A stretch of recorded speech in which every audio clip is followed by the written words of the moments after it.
el día de victoria.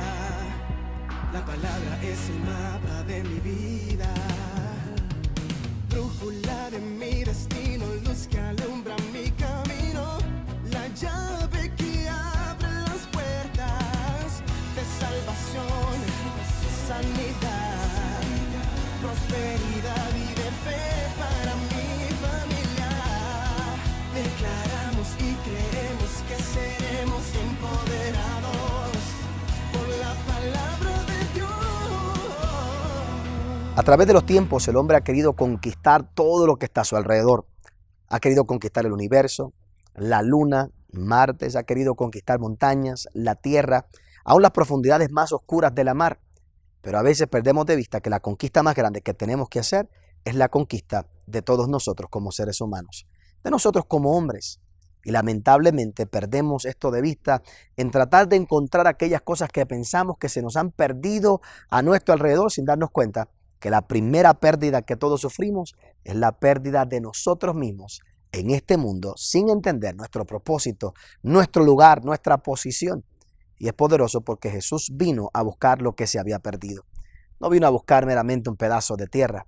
En realidad vino a buscar la humanidad que estaba perdida sin Él, para que llegara el momento donde pudieran encontrarse con ellos mismos, encontrarse con Él y encontrarse en Él.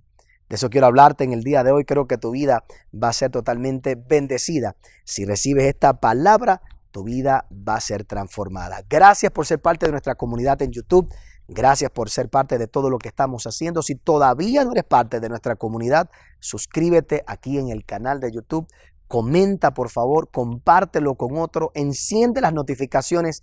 Queremos ser parte de lo que Dios está haciendo en tu vida. Ahora disfruta de este mensaje que creo que puede transformar tu corazón. Y antes de ir al tema de hoy, al evangelio que vamos a ir en el día de hoy, fíjese el título de esta serie. No se llama biografía de Jesús, se llama retrato de Jesús. Porque los evangelios no son un relato biográfico de Jesús. Es una expresión de la manera en que una persona en particular, a través de la inspiración del Señor, del Padre, ve a Jesús y lo proyecta y lo presenta. Este dato lo hago hoy y lo aclaro porque si la gente quiere ver los evangelios como datos biográficos, van a encontrar incongruencias entre Mateo, Marcos, Lucas, Juan. Van a encontrar que unos dan unos detalles, otros no. Entonces se utiliza esa expresión. Si yo digo que unos son datos biográficos, pues todos deberían ser igual. Si Mateo lo escribe, debe ser igual que Marcos. Debe ser, no hay necesidad de tener 4 evangelios. Pero eso no es lo que son los evangelios. Los evangelios es unas escrituras dadas por Dios, dirigiéndose en particular, específicamente para mostrar un retrato de Jesús, una cara de Jesús en particular a un grupo de personas, en particular llevando el mensaje de quién es Él. La razón por la que estamos estudiando esta serie es porque, como dice 2 de Corintios 3, dice la palabra del Señor, que viéndolo cara a cara somos transformados. Si podemos ver a Jesús en estas 4 caras, en estas 4 formas, en estas 4 perspectivas, podemos aspirar a nuestra imagen de Jesús y llegar a ser quien es Él también nosotros. ¿Todo el mundo conmigo? Así que hago esa aclaración. No voy a entrar en mucho detalle en el aspecto del libro de Mateo. La semana pasada Carlos estuvo hablando acerca de Mateo en particular y hablamos que Mateo específicamente presenta a Cristo como rey. La idea de Mateo es presentar a Jesús como el rey de los judíos. Hoy vamos a hablar en particular acerca del evangelio de Marcos, ¿verdad? Y como te dije, me voy a mover bastante rápido. Voy a darte bastante información, me parece que bastante información. Y entonces quiero darte 2 o 3 ideas de cómo aplicamos en nuestra vida en el día de hoy lo que es la revelación que hay en el libro de Marcos. Cuando estudiamos el libro de Marcos, algo básico, algunos detalles básicos. Número 1, se entiende que el libro de Marcos fue escrito por un ayudante del apóstol Pedro. Hay unas referencias bíblicas dentro del libro de Marcos. Yo no las estoy mostrando todas porque si no nos daría tiempo, ¿verdad? Aquí, pero se entiende que fue hecha o fue escrito por un joven que era ayudante de Pedro. Así que lo que él escribe es lo que oyó de Pedro, se entiende que en las predicaciones de Pedro. Mientras Pedro está predicando, hablando, luego de que Cristo muere, ¿verdad? Para el año, que es otro detalle, el libro de Marcos se escribe entre el 50 y el 70 después de Cristo.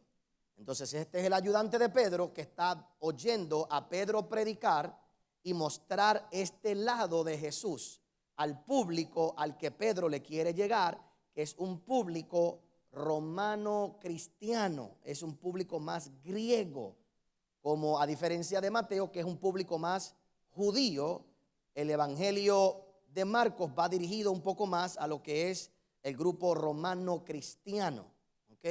Así que este joven está tomando anotaciones mientras Pedro está predicando los diferentes mensajes, mientras Pedro está hablando y exponiendo quién era Jesús. ¿Cómo presenta Marcos a Jesús? ¿Cómo lo presenta? Marcos presenta a Jesús, el Mesías, y son varias cosas bien importantes que tienen que entender aquí, el Mesías, hijo de Dios, obediente, que sufriría haciéndose servidor del Padre. ¿Qué es lo que presenta Marcos? Al Mesías. Todos presentan al Mesías, pero este presenta al Mesías, hijo de Dios, no el rey, sino hijo de Dios. Por eso es que en Marcos no hay genealogía. En Marcos, a diferencia de Mateo y a diferencia de Lucas, en Mateo se da la genealogía de José, porque el rey necesita la genealogía del padre. En Lucas se da la genealogía de María, porque se representa al Hijo del Hombre. Así que en Lucas vemos la genealogía de María para presentar a Jesús como el Hijo del Hombre. ¿Todo el mundo conmigo hasta ahí? En Marcos, como estamos presentando al Hijo de Dios, al igual que en Juan, no estamos presentando ninguna genealogía, porque Dios no tiene ninguna genealogía, porque no hay ningún antepasado. Pero la meta de Marcos es presentar entonces al Mesías, Hijo de Dios, que proviene de Dios, pero como un servidor que sufriría. Un sirviente, lo que se conoce en teología como el sirviente sufriente. El servidor que sufriría en obediencia al Padre. Así que eso es lo que estamos viendo, y tú lo vas a entender un poquito más ahora en los próximos minutos. Algunos detalles curiosos para estudiar el Evangelio de Marcos es que, número uno, se utiliza en múltiples ocasiones las palabras inmediatamente, o en otras versiones después de esto. Marcos está todo el tiempo, pasó esto e inmediatamente pasó esto otro. Marcos es de los evangelios que está presentando una secuencia, porque Marcos quiere llevar a un punto culminante de la revelación de Cristo como servidor. Así que él empieza desde cero, pero quiere llevarnos a que atemos todos los eventos, este evento con este, para llevarnos a presentar al servidor, para llevarnos a presentar al Mesías servidor. Todo el mundo conmigo. Por eso entonces está inmediatamente, o después de esto ocurrió esto otro. Es en el evangelio donde más se utilizan este concepto. Número dos, es una lectura rápida, pero con muchas descripciones de los eventos y de las personas. Lo digo rápida, es una lectura primeramente que es el evangelio más corto, número uno, y número dos, es rápida por eso mismo, porque tú vas en esa secuencia. Marco no es el libro que tú lees, que tienes que leer hasta el capítulo 20 para saber de qué está hablando. ¿Sabe? Marco va pum, y después de esto pasó esto, y después de esto pasó esto, y después de esto pasó esto, y después de esto, para llevarte continuo. Por eso es un libro rápido cuando usted lo lee. Número tres, utiliza, y aquí te voy a dar un ejemplo, utiliza lo que se conoce, si lo fuéramos a hablar aquí en términos medio puertorriqueños, aunque hay algunos teólogos que lo usan, utilizan lo que algunos le llaman el método sándwich para escribir y para contrastar. ¿Qué quiere decir? Que entre medio de unos eventos mete algo para contrastar lo que él quiere mostrar. Te voy a explicar. Oye bien, vas a entenderlo ahora. En Marcos capítulo 11, el verso 12 al 25, como esto hay muchos ejemplos en Marcos. Vamos a leer te lo voy a explicar lo que quiero decir, y entonces te menciono otros otros de los otros que hay. Mira lo que dice Marcos capítulo 11, el verso 12 al verso 25. Maldición, el título es Maldición de la higuera estéril. Al día siguiente, cuando salieron de Betania, tuvo hambre, y viendo de lejos una higuera que tenía hojas, fue a ver si tal vez hallaba en ella algo. Pero cuando llegó a ella, nada halló sino hojas, pues no era tiempo de higos. Entonces Jesús dijo a la higuera: nunca jamás coma nadie fruto de ti. Y lo oyeron sus ¿qué? Sus discípulos. Ahí se queda la historia. Y ahora brinca a algo que se llama, el subtítulo es purificación de ¿qué? Del templo. O sea que maldijo la higuera, pero te dejó la historia ¿cómo? ¿En qué? En suspenso. ¿Ok? Entonces ahora como que cambia el tema y ahora va a hablar de la purificación del templo. Entonces dice: vinieron pues a Jerusalén, y entrando Jesús en el templo, comenzó a echar afuera a los que vendían y compraban en el templo, y volcó las mesas de los cambistas y las sillas de los que vendían palomas, y no consentía que nadie atravesase el templo llevando utensilio alguno. Y les enseñaba diciendo: ¿no está escrito, mi casa será llamada casa de oración para todas las naciones? Mas vosotros la habéis hecho cueva de ladrones. Y lo oyeron los escribas y los principales sacerdotes, y buscaban cómo matarle, porque le tenían miedo, por cuanto todo el pueblo estaba admirado de su doctrina. Pero al llegar la noche, Jesús salió de la ciudad. La higuera maldecida se seca. Entonces, pero Jesús salió de la ciudad. O sea que maldice la higuera y ahora va al templo. Entonces el título de la siguiente sección, ¿cuál es? La higuera que él maldijo se secó. Entonces ve lo que dice en el verso 20: y pasando por la mañana, vieron que la higuera se había secado desde la ¿qué? Desde las raíces. Entonces Pedro, acordándose, le dijo: maestro, mira la higuera que maldijiste, se ha secado. Respondiendo Jesús le dijo: tened fe en Dios, porque de cierto os digo que cualquiera que dijera este monte, quítate, verá, y termina la frase. Pero fíjate lo que hace. En otros evangelios, ¿qué te dice? Que dijo a la higuera que se seque, y ahí mismito te dice: y la higuera se secó.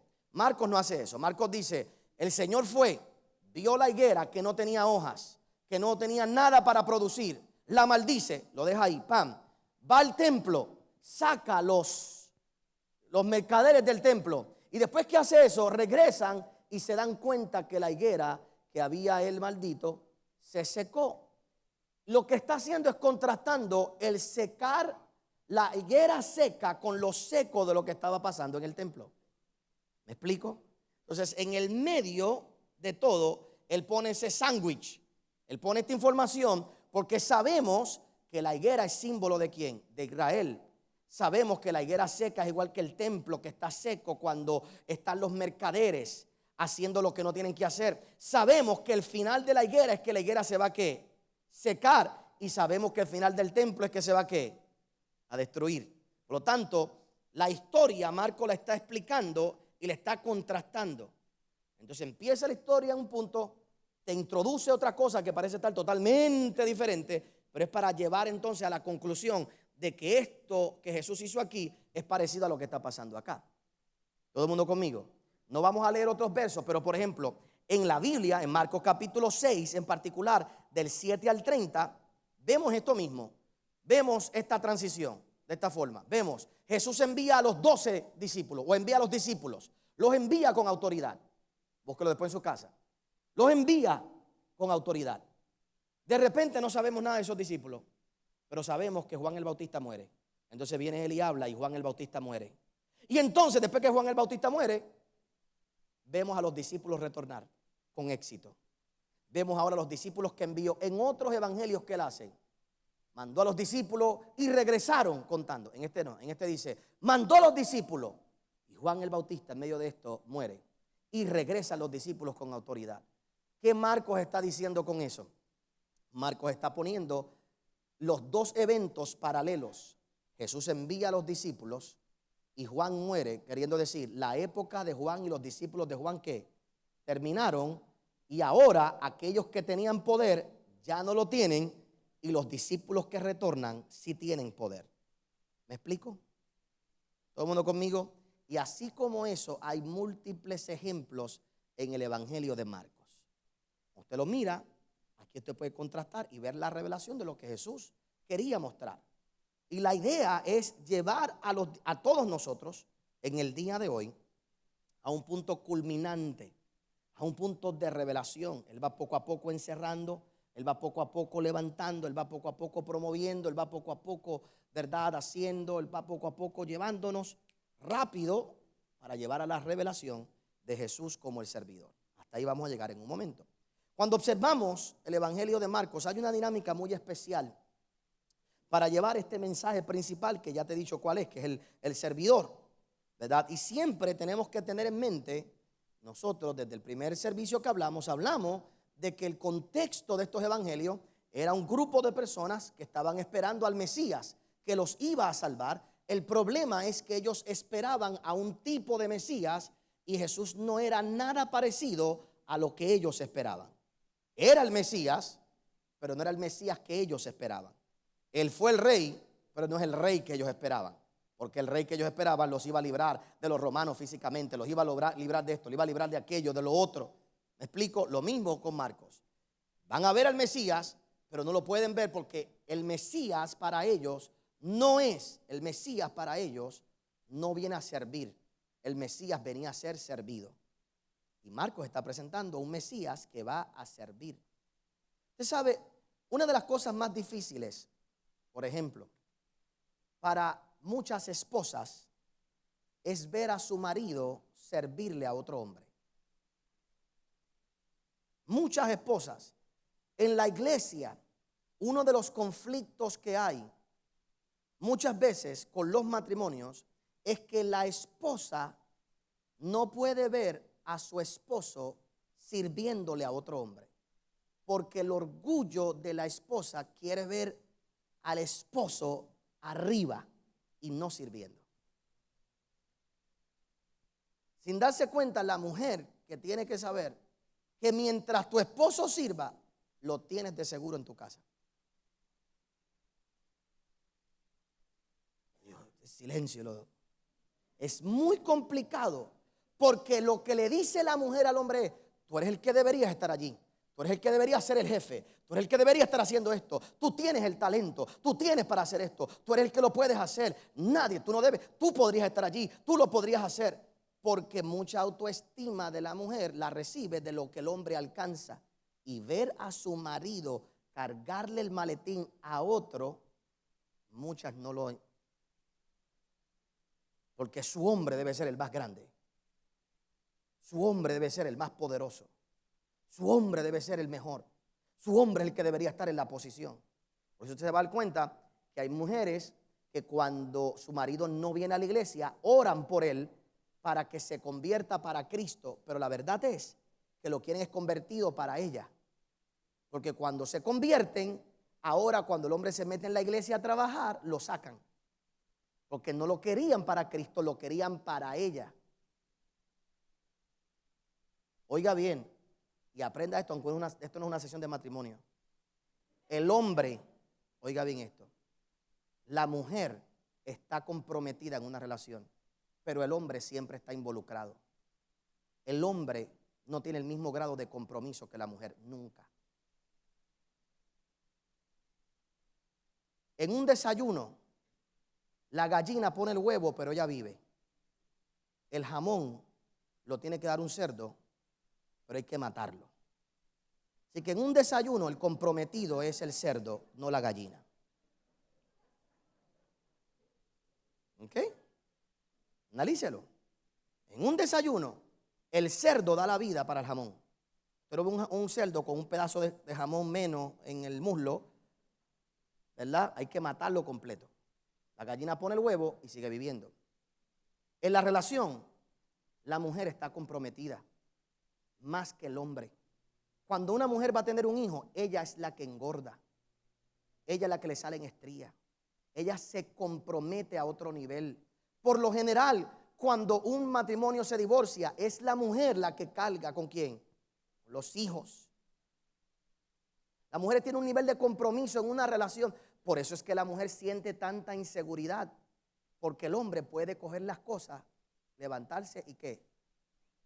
¿Cuántas mujeres han sentido el peligro del abandono cuando ven a su marido porque están molestos, salir y tracar la puerta y tirar la puerta a la espalda Porque él sabe que si algo descontrola a una mujer es crearle inseguridad. Porque la mujer está comprometida, pero el hombre está involucrado. Pero una mujer que tiene a un hombre de rodillas delante de Dios, sirviendo en la casa de Dios, un hombre comprometido con Dios no abandona a una mujer que está comprometida. Esa es la gran diferencia. Un hombre comprometido con Dios. Oh, pastor, yo necesito un hombre comprometido con mi familia. No, compromételo con Dios, con su iglesia, compromételo con la autoridad, compromételo que sirva y te aseguro que todas las noches lo tienes de regreso en la casa. Pero si no es así, lo tienes involucrado y a la primera oferta que le den afuera, desaparece. Porque si alguien puede coger los motetes, salir e irse, son los hombres. Pero ese no es el mensaje que se predica. Ellos no esperaban un Mesías que sirviera. Ellos no esperaban un Mesías que sirvieran. Ellos esperaban un Mesías que viniera a ser servido. ¿Pero por qué? Porque como ellos son los ayudantes, pues me van a servir a mí también. Nosotros somos los que vamos a mandar. Entonces ellos no podían ver a este hombre que venía de esta forma. ¿Todo el mundo conmigo hasta ahí? Ok. ¿Y qué hace Marcos?